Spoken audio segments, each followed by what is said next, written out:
Welcome to the Mets Pod, presented by Tri-State Cadillac. On today's show, we go through the week that was, including the status of Francisco Lindor and how other Mets will need to step up for the week ahead. We still go down on the farm, but how about up from the farm for Luisangel Acuna? As always, we go through scoreboard predictions, make new ones, and answer your mailbag questions. So subscribe to the Mets Pod on Apple Podcasts, Spotify. You can watch every episode on SNY's YouTube channel or wherever you get your shows.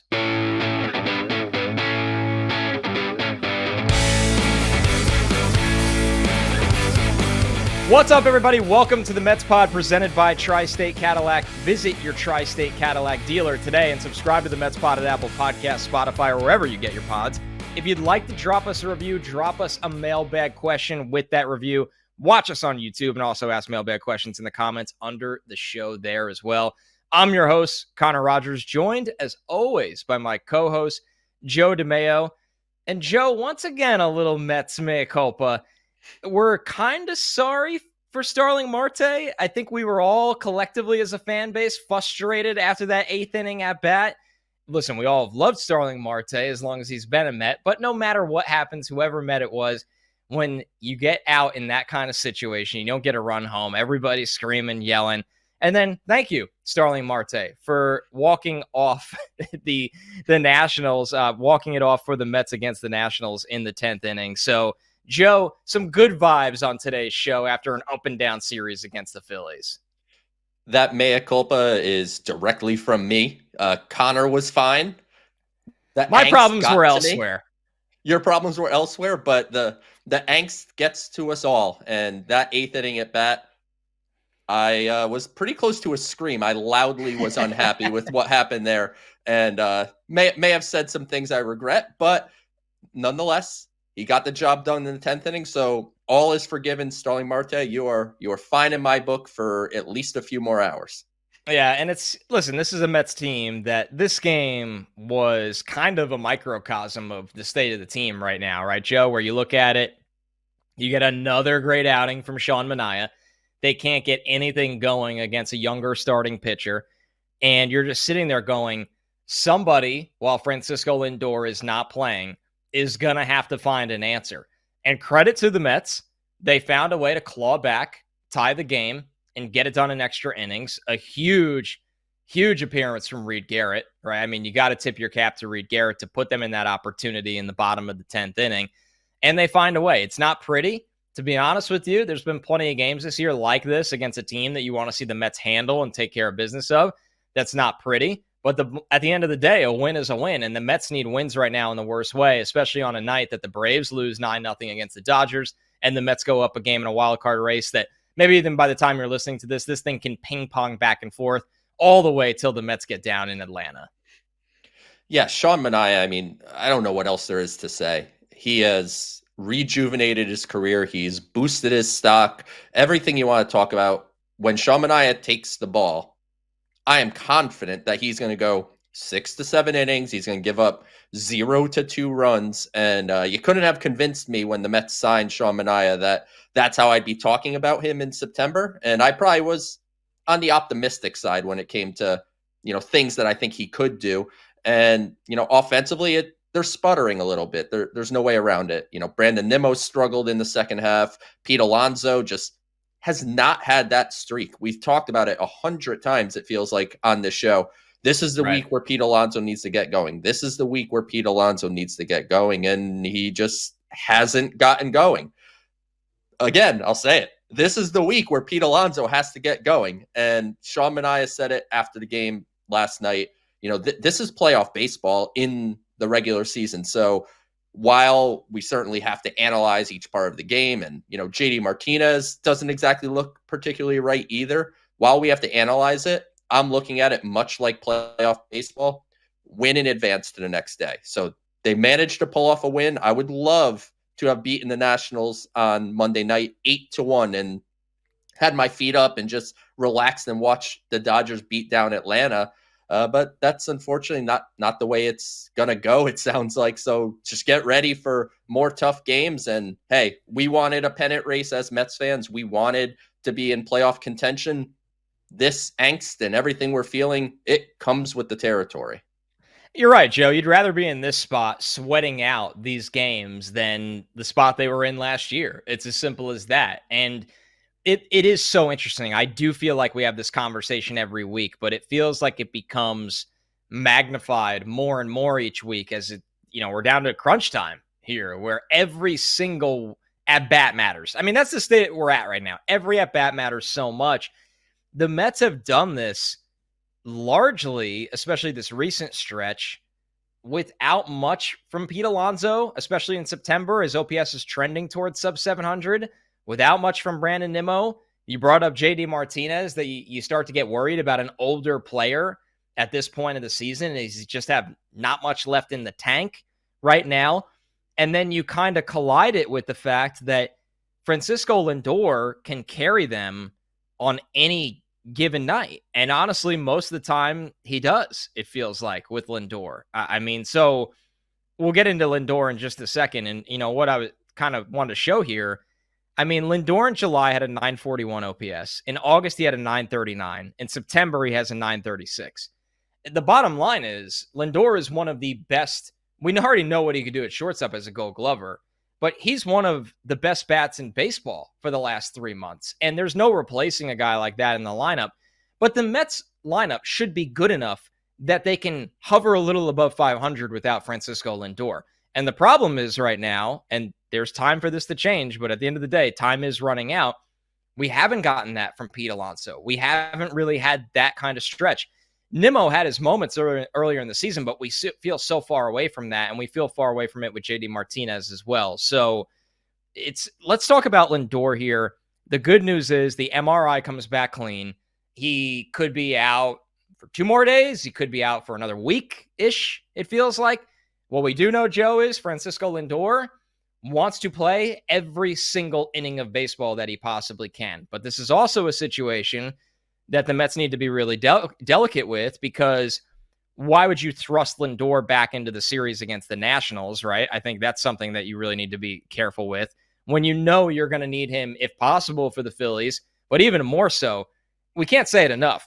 The games against Atlanta could decide the season, and that's when he needs to be ready. And the good news is, Joe, and things could change with the back. You never want to speak with too much confidence.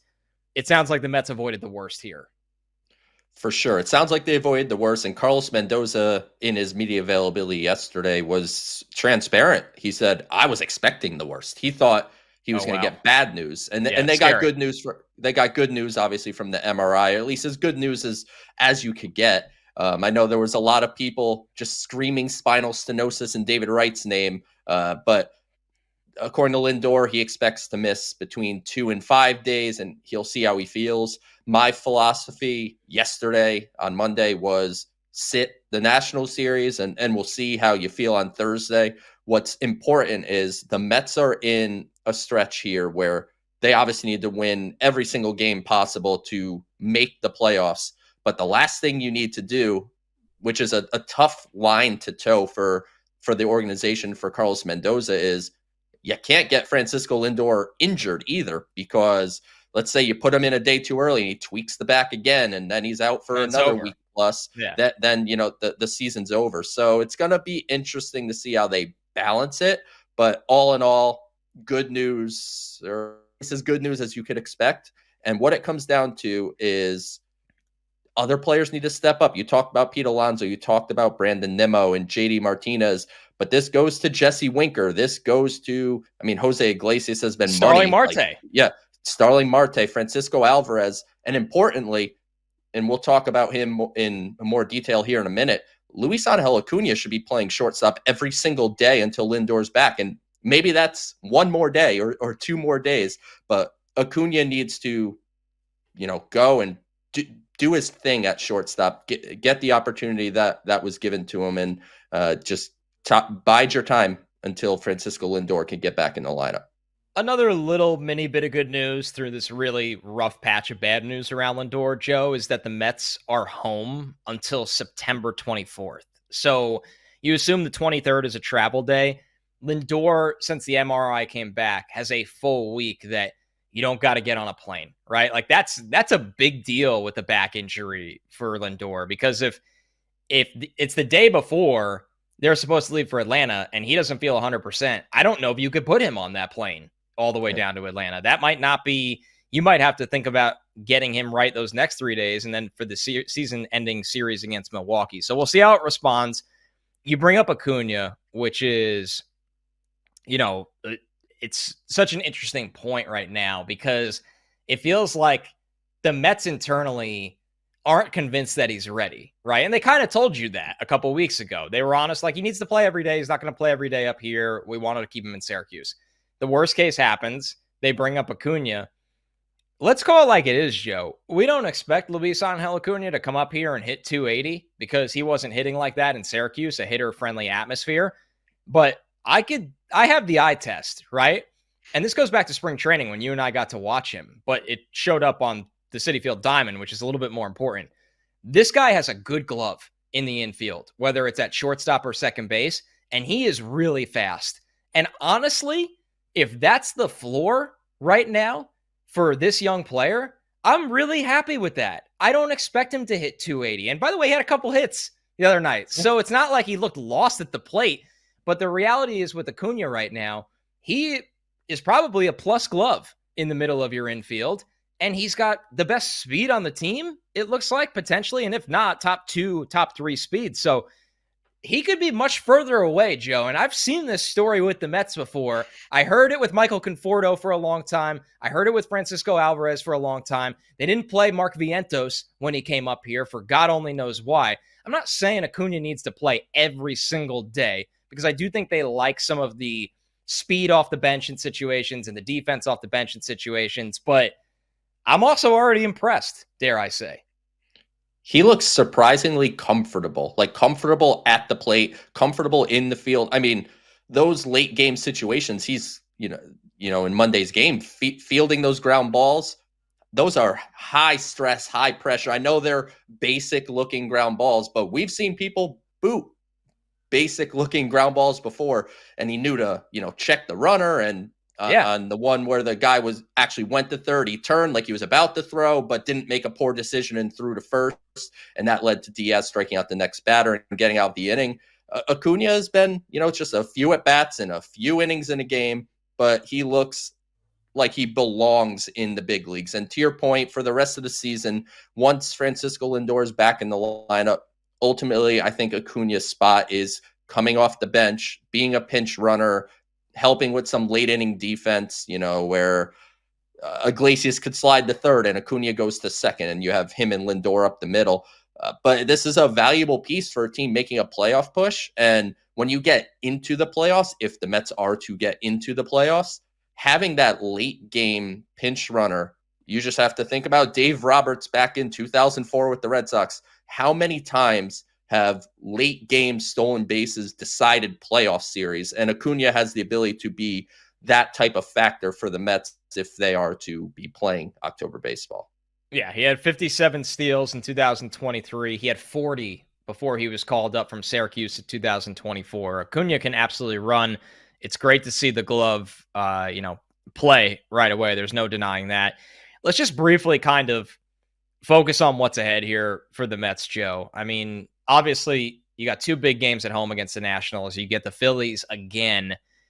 And the way the pitching is lined up, it's not doomsday for the Mets, although I don't know if you could say that anymore. I've seen the Mets knock Garrett Cole off the mound. I've seen them absolutely just destroy Dylan Cease this year. And then, I mean, shout out to Jake Irvin, who, has He's done got good stuff. He has really good stuff. He does. I know they got to him the second time he started against them, but the bookends, the first time he started against them and the other night, he was dominant. The Mets are struggling offensively, but you got to also tip your cap at times to a young pitcher that's kind of putting it together. So it does seem like pitching matchups are a little bit, favorable for them right now. But at the end of the day, Joe, the offense just has to get going down this stretch here. They just need to score enough to win. I hate to be so basic because I get into the weeds. I'm into all this stuff. You need to score enough to win. I know what you mean by that, though. It comes back to when they had the bases loaded the first game against the Nationals and they didn't push a run. Like, you're not saying win the game 1-0 and everything's fine. You're saying the offense is good enough that you're going to have a shot, and you're going to have a shot to get someone home from third with less than 2 outs a handful of times a game. The Mets and you need to have have to execute. That's the thing. You're saying the Mets need to have the conversion percentage that it feels like they have lacked at times recently. Absolutely. And you even go back to the Philly game on Saturday. They were up 4-0. They knocked Colby Allard out of the game early. You get into the bullpen. Taijuan Walker's been pretty miserable as a Philly, and he comes in and he shuts you down. So you need to play much more of a complete game offensively, but find a way to win, because these opportunities come up. I know they were no hit for 8 innings by Bowden Francis, which, by the way, feel bad for that guy. That's 2 times in a month. Tough way to go. 2 times in a month, he's gone no hitter through 8 and giving up a home run to the leadoff hitter in the 9th. Nonetheless, they battled back, and that's been what this team has done over and over and over again this year. The reason they're in the position they're in is, other than May, which I know you can't take a whole month out of the calendar, but May was just an unmitigated disaster for this baseball team. Other than that period of time, the Mets rebounded constantly. They'd have bad losses, they bounce right back, and they continue to do that and show that resilience. And they need to show that resilience with Francisco Lindor out of the lineup for the next couple days, or however long it may be. A dozen games left to go as of this recording, and you have to find a way to be 1 game better than Atlanta, Arizona, whoever it may be. Find a way, be 1 game better. So we did the very elusive up from the farm with Luisangel Acuna. Now, as we always do, we go down on the farm, Joe, and take a look at Jett Williams and his return from injury. It feels like for Jett, what stands out to me, Joe, and you actually watch a lot more of these games, not only he had a couple days where he was stringing together multi-hit games in between a slow return, and now it's been a couple cold days in a row. And I know this is injury related and getting, his feet wet again and getting his legs under him. He's not walking this month, Joe, which is very interesting to me. I think he's only walked 2 times in the month of September. He's basically been playing every day for 2.5 weeks now. What have you seen from Jett in his return? And to be fair, that was a long layoff from baseball for him. So I want to be fair to the rust factor here. Yeah, he played 10, 11 games, and then he was out until like 2 weeks ago. So that's a heck of a period of time to miss. And having wrist surgery is not always the easiest to just bounce back from. What I've seen is he's been overly aggressive, probably is the best way to put it. It very feels unlike him. Chasing more than I'm used to seeing from him. Maybe he's trying to make an impact, and I don't exactly know. But what is going to be a cool thing is he got promoted to AAA Syracuse, because the AA season's over. The Brooklyn Cyclones season is over. Everyone's done except for AAA. They have a few games left that'll end later this week for AAA Syracuse. So they want to get Jett Williams a few more at bats. He'll get a chance to spend a few days with Drew Gilbert up in Syracuse. And I would expect the Arizona Fall League feels like a good possibility for Jett to get some more at bats in the offseason. Just been aggressive, trying maybe to do a little bit too much upon his return. But this doesn't ding Jett Williams in my eyes as far as what I think his future could be. And I'll be interested to see him against AAA pitching. That'll be fun to watch. Yeah, he hasn't turned 21 years old yet. It's so fascinating it's almost a blessing and a curse when you have a prospect that flies through the system so fast. I remember this happened with Francisco Alvarez, that they hit their first rough patch, whether it's due to injury or just adjusting to a new league or both. And everybody's like, oh my God, what happened? Like, he lost what you guys like call it helium sometimes as prospects. Yeah. But Jett Williams does not turn 21 until November 3rd, and he will be still a kid. Yeah, I mean, if Jett Williams makes his major league debut next year, he will be 21. So let's keep in mind he still might be a year and a half plus away, and that's okay. That's completely fine for one of the best talents in the Mets system. And we cover a lot of Jett on this pod all throughout the offseason as well, especially if he plays in the Arizona Fall League. You're listening to the Mets Pod, presented by Tri-State Cadillac. Subscribe to the Mets Pod at Apple Podcasts, Spotify, SNY's YouTube channel, where you can watch every show, or wherever you get your podcast. All right, Joe, let's go and take a look at our scoreboard predictions from last week. Yes or no, will Starling Marte hit at least 1 home run? This has now failed me every single week. Joe said no. I said yes. A point to Joe. That's like your bingo free space right now, Joe. Yes or no, will Francisco Alvarez hit at least 1 home run? We both said no. We both get points. I wish that was not a free space, by the way. I hope that changes soon for Alvarez. He came pretty close last night with an opposite field fly ball. It looked good off the bat and died. Didn't he homer the first day? Or wasn't the first the that's day of that we recorded? He hit 2 home runs, so we didn't get any points, and we both said no.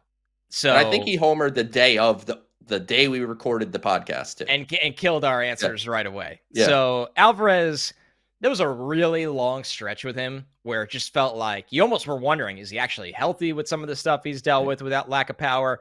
Since the walk-off, he's just hitting the ball harder in more instances when he doesn't strike out. The contact is an issue, but it does feel like he's making some hard contact. And once again, we saw that last night with the deep fly that even advanced a runner. Over-under push was at 1 for Mark Vientos home runs. Joe, you pushed. I went over. He didn't hit one, so no points awarded. A rough start for us here. Vientos is finally hitting his first cold stretch of the season. He's been one of the most consistent, if not the most consistent offensive player for the Mets all year. Over-under push was at 4 for Jose Iglesias hits. Joe, you went under. I pushed. Iglesias had 9 hits. He more than doubled the line. No points awarded. Right now, Iglesias is the best contact hitter the Mets have. And it's not even close. Not even close. He's just got to be in the lineup every day because he makes something happen. And it's sometimes the small ball and the small things that, you talk about as baseball fans. Iglesias is the human embodiment of all of it. His sprint speed out of the box blows my mind every time. I've never seen somebody hit acceleration the way he does in their 30s. I've seen guys come up and do it, but he's in his mid-30s, and he looks like he's 20 years old. And, Joe, that ground ball... He beats out basic ground balls sometimes. It shocks the infielders. They look around like I didn't do anything wrong. The Vientos dribbler that didn't get a run home, I think Iglesias would have made it to second base on that. Did Vientos walk on that ground ball? I was like, he's got to be past first base, and he was out by a real margin. I didn't even think they were going to throw it. That's how slow it was hit. I thought they were just going to put it in their pocket. When he was out by a step and a half, I was like, oh man, there's got to be a flaw somewhere. And we found it, unfortunately. Over under push for Edwin Diaz appearances was set at 3. Joe, you went over. I pushed. He had exactly 3. I get the point. Over under push was at 4 for Mets wins. Joe, you pushed. I went under. They won 3 games. I got a point. So I win the week in a very uninspiring 2-1 fashion. The season series is Joe 60. I have 54. Once again, I do feel like we've been better overall this year with our point total. Yeah. Still got a pretty nice lead as we get to the end here, Joe. This week, 6 games, 2 against the Nationals, 4 against the Phillies. Yes or no? Will Starling Marte hit a home run? I won the week, so I get to kick this off. Yes, Starling Marte will hit a home run. I cannot say no and then deal with losing this one. Starling Marte will hit at least 1 home run. I will go grab my mother's bingo marker, and I will hit that free space yet again, and I will say he will not hit a home run. Yes or no, will JD Martinez hit at least 1 home run, Joe? I'm actually going to say yes here.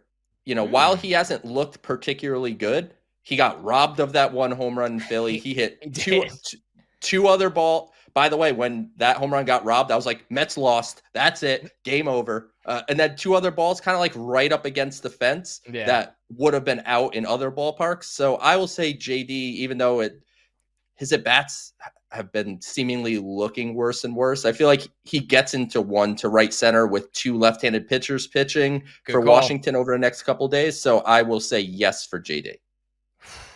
I like your thinking. His numbers against lefties, I'm going to pull them up right here. It's jarring. Throughout his career, JD has always hit both sides, but he's always been just flat out insane against lefties. This year, though, it feels noticeably jarring to me. And maybe that's just because he's 37 now. He's slowing down against righties. He's got an 881 OPS against lefties and a 691 OPS against righties. That is different. That is very, very different. I mean, he's getting on base at a 381 clip against lefties.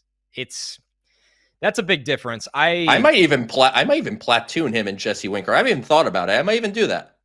Bring the platoon back. The platoon could come back if the Mets were fully healthy.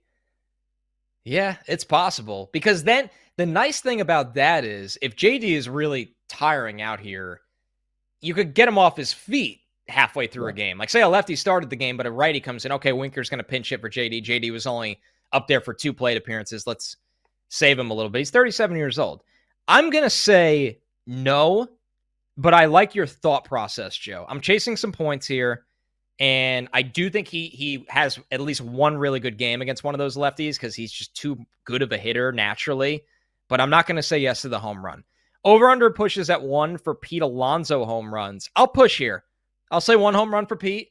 I think at some point a season just is what it is. And this is coming from a man who has watched Daniel Murphy turn into Ted Williams in the playoffs. And Murphy was always a great hitter. But, I mean, what he did in the postseason was one of the craziest things I've seen in sports. There's been a couple of these throughout baseball, too. Like a Rosarena, who's another good hitter. But what he did in that postseason is not the player he necessarily always is. Right. Like Pete could do this, but I'm at the point, Joe, where this season is what it is. Pete Alonso will hit 1 home run. It could come against a really bad reliever. It could come in the first inning of a game. It's just going to be 1 home run, and maybe it helps out a little bit, but I can't in my heart go over. And I don't think he doesn't look completely lost where you go under. He's just kind of treading water as a mediocre power hitter right now. It could come off a position player. You never know. Anything could happen. That good thing this wasn't on last week's. Yeah, right off Cody Clemens. Just by the way, that was just poetry. Like it's I loved just it. Yeah, it's I loved funny. everything It's about very it. funny. But I'm gonna push as well. I think Pete hits a home run, and I just hope it's in one of those spots where we're texting and saying, Pete, now's the time to really come through, and he does it. Yes. I was just checking right now to make sure Patrick Corbin wasn't lined up to pitch against the Mets. No, it's Mitchell Parker and DJ Hers. Yeah. Yes, because if you ever just go on and look at like anytime home runs when Corbin's pitching against the Mets, here from StatMuse, Alonso is 17 for 49 with 5 homers against Corbin in his career. I mean, he gets on base about half the time. He's got a 450 on base percentage against Corbin. So, but I wish Corbin was pitching. Same. Then we might have gone over. Over under push is at 4 for Jett Williams hits. This is the last 6 games for Syracuse here, and he will be with them, Joe. I'll go under. I don't know. I'm interested to see how he's going to adjust to AAA pitching, which is it is a different breed than what's going on in AA. But I'll go under for hits for Jett. Will he play every day with all the guys that have come up from Syracuse to the Mets? I think so too. Yeah, I don't see why not. I mean, legitimately, the season ends in like 5 days or whatever. Yeah. So I see no reason why you can't just play him instead of playing Yolmer Sanchez. No offense, Yolmer. I'm gonna push here for Jett. I think he can get 4 hits. He's had some multi-hit games this month. We'll go with the push. Chasing points. Over under push is at 2 for Jett Williams stolen bases. I'm gonna go under here, Joe. Real talk. I hope the Mets tell the Syracuse staff this. I'm not having Jett Williams run the last 6 games of the season with that wrist. There's just no way. Or I'm telling you, no, I'm just not having him run. There's just no benefit to potentially injuring yourself before the offseason starts. That's a good point. I mean, I was going to say he could run. He could certainly run, but he's going to slide head first, and you don't want anything necessarily to happen. But for the sake of our competition here, I will push. I'll say, I mean, if he gets on a couple times, maybe they say, Jett, you run, but if you slide head first, you're out of the game. You go feet first, and that's it. Over under pushes at 3 for Edwin Diaz appearances, Joe. He did pitch last night against the Nationals, which has to factor into your answer here. Back to back. Yeah. So he's not gonna. So if he pitched back to back, he's obviously not going to be available tonight. I would think. I don't think. I mean, they could go 3 in a row, but if they do, he won't be available for the last game in the National Series. Certainly, I'll push. I'll say 3 over the next 6. Gets into half the games, and maybe there's a blowout. Hopefully, win in one of the Phillies games, and that kind of offsets it. I'm gonna go under here for Diaz. I don't think he'll pitch the second game against the Nationals because that would be 3 in a row, like you said. I do think there could be a potential blowout or 2 on either side with a couple of the next games. I will take the under for Diaz, but I mean, man, if they are in close games, they are going to, this is why you pay Edwin Diaz $100 million a year. You need him to throw. Over under pushes at 4 for Mets wins. 2 against the Nationals, 4 against the Phillies. Joe, I'm going to push here. I think they go 4 out of 6, and I know nobody has high expectations for them against the Phillies.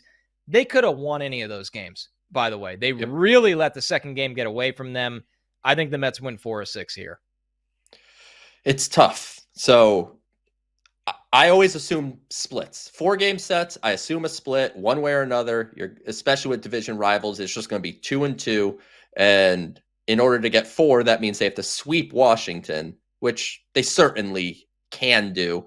But I will go under. I will say they win one of the next 2 with Washington, and then they split with Philly. That's 3-3, and that kind of keeps them obviously where they are status quo, but maybe not satisfying for Mets fans. Yes or no? Will the Mets be in or tied for a playoff spot entering the Atlanta series? Yes, they will. I mean, we've talked about this for quite some time, and obviously there's a chance they're a game back and need to make up a little ground. But the Mets have really managed over this stretch where they've played some inconsistent baseball. Although 10-4 in the month of September, you wouldn't know it based on kind of some of the way the reactions are, because it feels like every day is kind of its own season nowadays. But I will say yes, they will either be in control by a game or tied with Atlanta going into that last series there. The Braves this week, for those wondering, have 3 against the Reds and 3 against the Marlins. While it's a little tougher for the Mets with the 4-game stretch against the Phillies, but to be fair to the Braves, they just played 4 against the Dodgers, and they won the first 2. They got clobbered the last 2. So come on, Marlins, do it to somebody else, will you? It would be nice. It would be really nice if the Marlins could just do it to somebody else for once. Like, everybody would really, really appreciate that. So, yeah, we're hoping. We'll see what they could do. All right, so you went yes. I say yes too. I mean, there's no jumping off this ship right now. It's nice that the Mets have the 1-game cushion. Yes, I agree. There's a world where they could be a game down going into the Atlanta series because the Phillies are tough. The Braves' schedule is really soft this week, but I'll still say yes as well. All right, let's get into some mailbag questions and a quick programming note before we do. There's a few 5-star podcast review questions that we have stashed for future shows because they're off-season focused. We are going to have plenty of time to get to those. We appreciate and love those. We are hoping that those are much later because this is what we dream of. We want to talk about the Mets of today. Joe and I are going to be doing this podcast every week throughout the entire offseason. We will love to have those questions in our pocket for when that time comes. All right, this first one is from YouTube. Dan Colton 1025. Something I feel isn't talked about enough. This is Diaz's first year with the pitch clock. Between coming back from injury and inevitable regression from 2022, I have to imagine that the pitch clock was getting to him at points this year. Most pitchers dealt with this last year, and they're now fine. Curious to know your thoughts. Joe, this is something I don't think we've ever discussed this with Diaz. I don't think we have. And I remember talking about this with Verlander and Scherzer and those guys really struggling with it. I don't want to make every excuse in the book for Edwin Diaz. I know I'm at the forefront of the Edwin Diaz fan club here. But, the one thing I will say about Diaz is he is a historically quick worker. He gets the ball, he gets ready, he's ready to pitch again. He's not so much, sit there, wait, and bide his time. He's a fast-paced guy. So I don't know how much of an impact it had, but certainly it has impacted some pitchers. And, if you take everything together, there was a lot for Diaz to battle through this year. I don't know how much the pitch clock has been a thing, and I don't think anyone's even asked him either. So it's a very interesting question that I wish I had a good answer for, but I don't really have one. I think it's just a really good point that, yeah, for sure. Sometimes we look at velocity and location and, I say it all the time, like getting your legs back under you after being away from the game for a long time, especially dealing with a very serious lower body injury. Yep. I think, to be honest with you, I know it hasn't been perfect, but all of those variables, and then obviously a really good point from Dan with this question, Diaz has been fine this year. He Yeah. hasn't been a disaster. He hasn't been what we expect of him. Diaz has been fine. He still has wipeout stuff. He's almost striking out 14 batters over 9, where that's probably what I look at the most, Joe, to forecast for the future. I need Edwin Diaz just striking people out. And if he's still striking people out and not giving up a wild amount of home runs and just overall runs, then he's probably going to be fine. The ERA hovering, it was never going to be a 1.31 ERA like 2022. Okay, although he had a 1.75 ERA in 2020. But yeah, that bounces around. He's been just fine. And that's okay right now. He's been fine. I would love for him to be 2022 Diaz again, but we have to remember that's probably one of the better relief seasons ever. Yeah. So it's not realistic to expect him to be that consistently. Not to look ahead to next year, but I think what we're seeing from Edwin Diaz right now gives me hope that 2025 Edwin Diaz will be better than 2024 Edwin Diaz. But living in the now, show up right now, Ed. We need it. Here's a really interesting one on Twitter from our buddy Steve Miller, who always sends us good stuff. How much of Mendoza's success is attributed to Stearns and co? Would Buck have thrived as much more or less this year compared to last year? Before I throw to you, Joe, I won't say more for Buck, like out of the gate. Let me make that very clear. I won't run right to less. All I'll say with Buck is he never played Vientos. So keep that in mind for a guy that has been the Mets' most consistent hitter the entire year, counting Lindor, because Lindor had a brutal start to the season. Take that for what you will. I think Stearns is a massive help to Mendoza, but I also think Mendoza doesn't have a fear of putting unproven guys in big spots, and it's worked for him plenty this year. It goes against him at times, but I think that, to me, with Mendoza, is one of the clear signs of him being a very modern day baseball manager and overall person. I mean, he started Eddie Alvarez on Monday night's game, so he's willing to take some risks. And I personally wouldn't have done that on Monday, but I understand why he did. And of course, it's always a collaborative thing here, right? And I know that's kind of just like a term everybody uses. David Stearns makes the baseball team, and Carlos Mendoza has to manage the baseball team. So sure, a lot of credit goes to David Stearns. He identified Sean Manaea. He identified Luis Severino. I wouldn't really say he identified Jose Iglesias. I think that's just something that worked out. He identified Harrison Bader as someone that could bounce back. And while his bat has tapered off a little bit, the defense is still amazing out in center field. And he had plenty of big hits for the team this year. Mendoza, I think, is a good, like you said, modern day manager that understands you have to play young baseball players when they come up, and you deal with the fact that they're likely to go through ups and downs. Vientos made his job a heck of a lot easier because he basically had no downs until obviously right now. Great timing, but he's going through his first slump of the season. So Vientos made his life a lot easier. I don't know how to compare it to Buck. It seemed like Buck and Epler had a pretty good working relationship, right. And I don't think Buck would necessarily just tell Stearns, "I'm not listening to you," or the analytics staff, "I'm not listening to you." But I don't need to go backwards. Just looking ahead, I'm very happy that Carlos Mendoza is the Mets manager, and I'm confident that David Stearns picked the right guy to manage his team now and going forward. I aligned with you. I can't sit here and tell you it would be better or worse with Buck. Yeah. I could be like, it might be the same. All I can tell you is what we know. And there's a lot we don't know in terms of the collaboration, but we do know this. David Stearns and Mendoza are excellent people to be at the forefront of leading this baseball team. JSauer991 on YouTube. Looking at the schedules for the rest of the way among the wild card contenders, the Mets obviously have the toughest. But can we talk about how the Diamondbacks and Padres facing each other that final weekend could benefit the Mets, who may be playing a Milwaukee team that's locked into the 3 seed? You're rooting just for one to sweep the other, which, right, knowing how well both have played, it's unlikely. But one of them, you would think, in theory, are guaranteed to lose a game. So yes, it can help the Mets. In theory, you want the sweep of one because then it makes life easier on the Mets, even if they don't take the Atlanta series. But there is still elements of it out of your control. But yes, Joe, I'd rather have them play each other because they don't lose to anyone else. I want whoever the Mets are closest to lose that series. Lose 2 out of 3, get swept. So if that's Arizona, if that's San Diego, whoever it may be, I want them to lose that series. And what's important to remember here, and this is an additional benefit to the Mets here. Obviously, the Diamondbacks and Padres facing each other means somebody has to lose. No ties in baseball.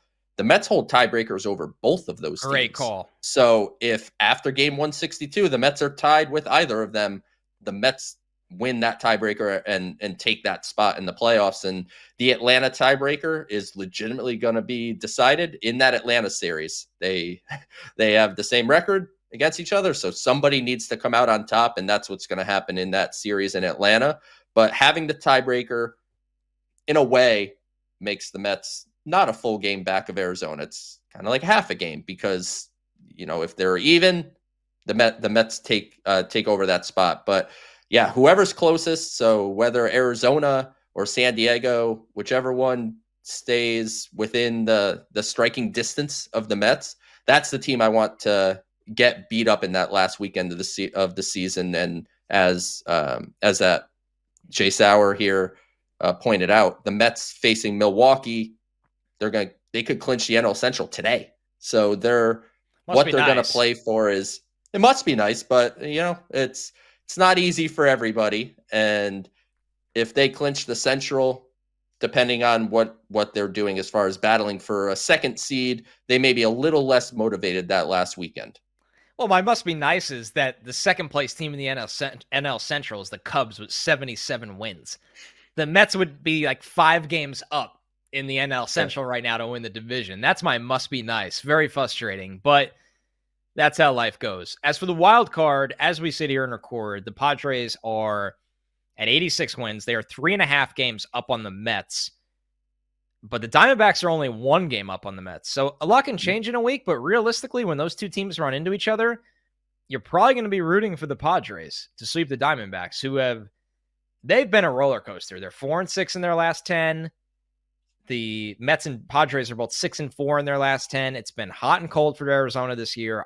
I think it'll be that you want the Padres to take care of business. I mean, the reality is with the Padres right now, and it's unlikely, but they're still fighting for their division. They're 3.5 games back from the Dodgers, who got it together the second half of the series against the Braves. But it was, look, why the Phillies are 8 games up on the Mets, 9 games up on the Braves. We talked about the NL Central being an absolute joke after the Brewers. So keep in mind, that's how well the Padres are playing, that they have their eyes set on even bigger things, which is what you want, because you want them to set things up the best way possible against Arizona so Arizona loses. As it stands right now, we will redo this all in a week again for everybody, because I know not everybody lives in the standings and scenarios brackets the way Joe and I do, and it's fun to play this out on the pod, but that's where it stands right now. This is the Mets Pod, presented by Tri-State Cadillac. Visit your Tri-State Cadillac dealer today.